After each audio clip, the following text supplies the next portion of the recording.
Кокошката е по-малка и по-лесно може да се измъкне от погледа. Бика е по-голям и го виждаш през цялото време. Също така кокошката може да снесе яйце, което може да използва после като амуниция. Затова кокошките са по-трудни да ги биеш, отколкото биковете. Бика има по-голям хитбокс реално. Да, но бика е пък по-силен, има по-здрави кости, а кокошката с при един шамар ще я бутнеш. Не, виж сега, кокошката с това нещо не се занася. Това може да те изнесе. Кокошките са... не се... Аз съм съгласен за петел, но не и за кокошката. Хора, няма да повярвате какво има нещо ми се случи току-що. Обикалям сигурно половин-един час коридорите на Небело и не мога да намеря изхода.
Просто се върта в кръг и се върта и никакъв прогрес. И само някакъв странен печага седи на различни места в коридорите и само ме зяпа и просто ми казва здрасти и аз си го подминавам. На мен ми се случи нещо подобно. Закъснявам за час и виждам себе си и тръгвам да си отварям вратата и... Какво става? Ти ли закъсняваш? Да, успах се нещо. Случва се. Дай да влизам, ако искаш. Благодарим. Ти да беше по-висок. Какъв друг по-нисък. Но това е абсурдно, как така изобщо работи, как става такова нещо?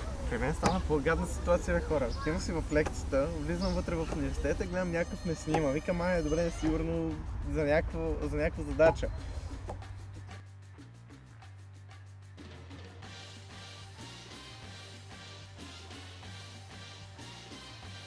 Отивам до тоалетната, защото ми се допика.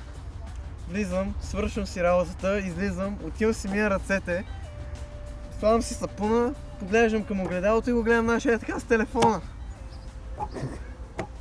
Това е... Какво прави? Бати ненормалника. Ние да не сме един и същи човек.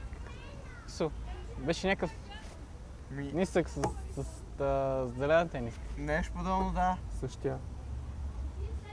Как така на три места едновременно? Това дали още в университет? Искаш ли да проверим? Го намерим. Да го намеря. Аре. Да намерим.